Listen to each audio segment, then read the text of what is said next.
May sakit ako. Mawawala man ako.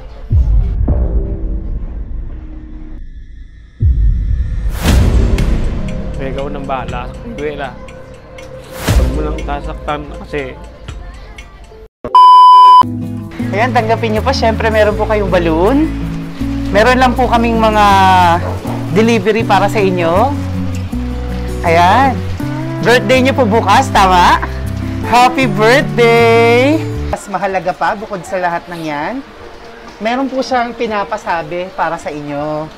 Meron po siyang ginawang mensahe. So, pakinggan po natin yung ginawa niyang mensahe para sa inyo. Tingin lang po kayo sa camera habang babasahin ko yung message. Parang kaharap niyo na rin po siya. So, pakinggan po natin yung napakagandang mensahe na pinapasabi po para sa inyo. Happiest birthday pa! Nais kong magpasalamat sa lahat ng pag-aalaga, pag-aaruga, at malawak na pangunawa. Naway mapasaya kita ngayong kaarawan mo, Papa. Isang munting sorpresa at maghatid sana sa iyo ito ng saya. Pa, salamat kasi hanggang ngayon, nariyan ka pa rin handang umagapay at umanawa sa akin. Simula pagkabata, sa lahat ng mahahalagang okasyon ng buhay ko, always kang present pa. Birthday, debut, graduation ng kinder, elementary, high school at college.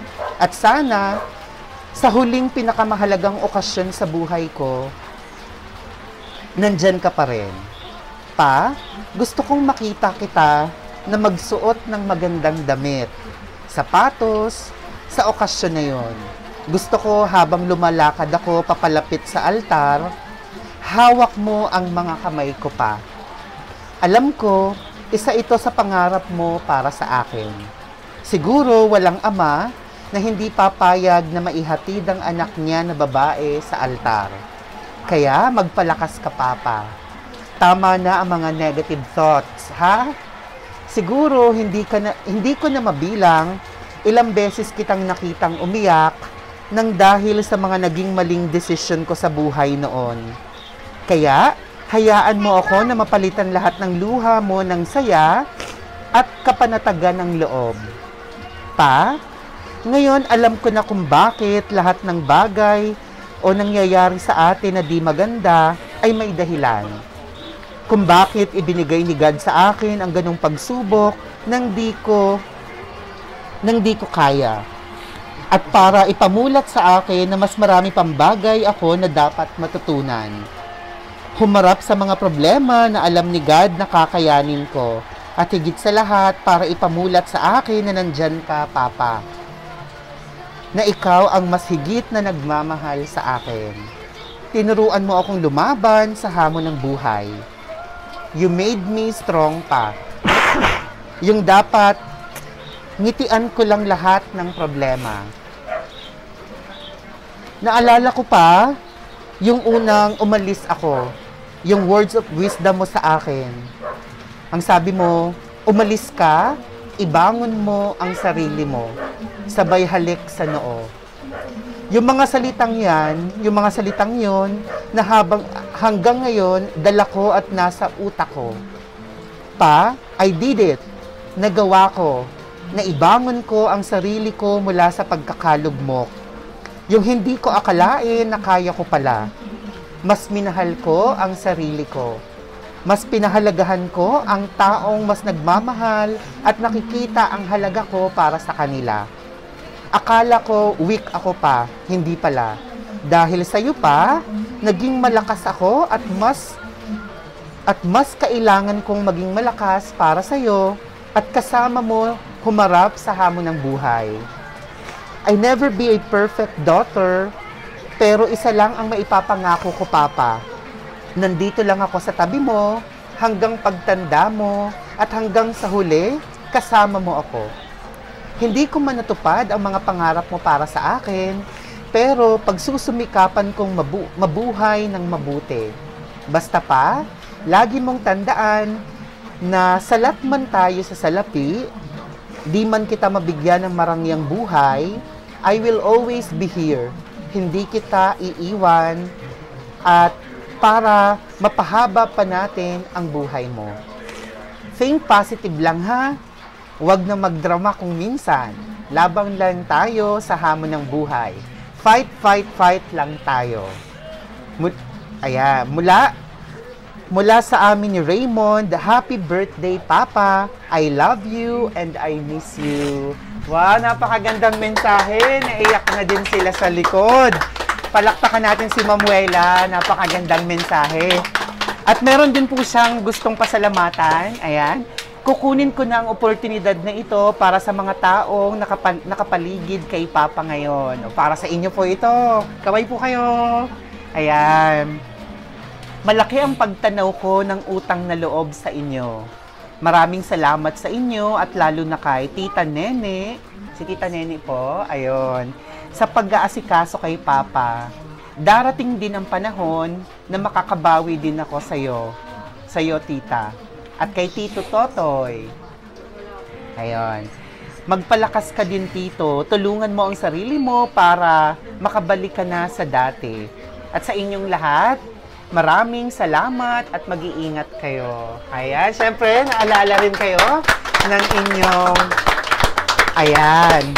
Ngayon naman, syempre, si Papa naman ang magsasalita.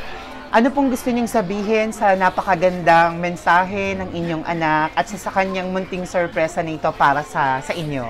Mapapanood po kayo ni Mamuela at ganun din naman sa iba niyo pang anak na wala dito at iba pang nagmamahal sa inyo. Ano yung gusto niyong sabihin sa kanilang lahat?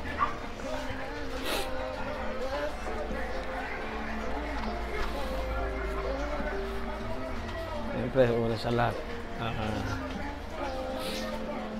pasalamat ako sa'yo kasi nandiyan ka.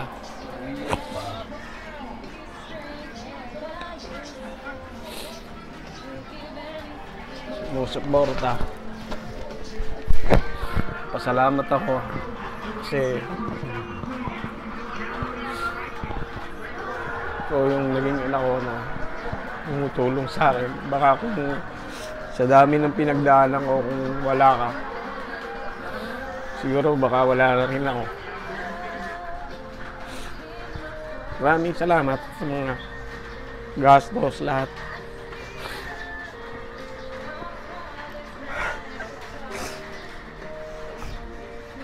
Ako hindi ako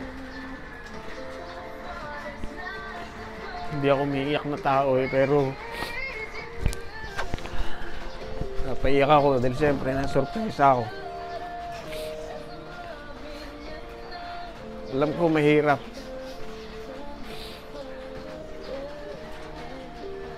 Mahirap dyan sa trabaho, siyempre itiis mo para sa akin makabili ka ng gamot at gumaling ako.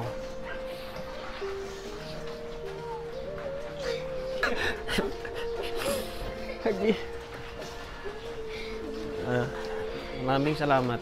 Iingat ka lagi. Raymond, tingin ko rin sa'yo.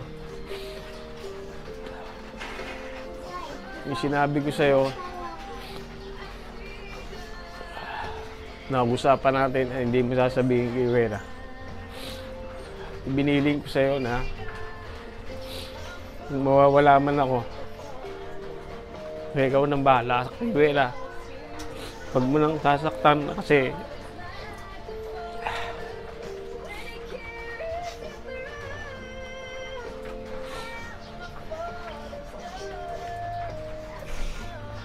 alam ko darating din ng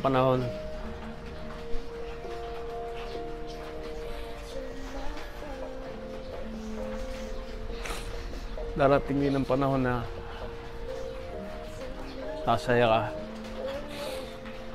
Hihintayin ko yun. Kasi hindi rin natin masasabi na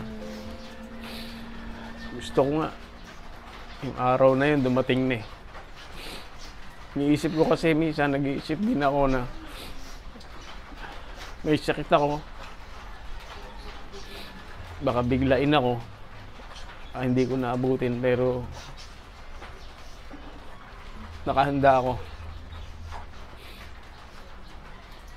na sana mangyari yung gusto mo kahit wala na ako, pero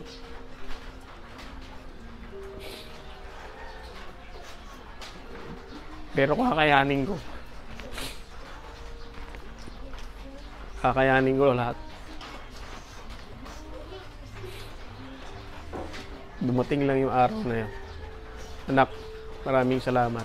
Mahal na mahal kita. Kung pababayaan ang sarili mo. Thank you. Wow.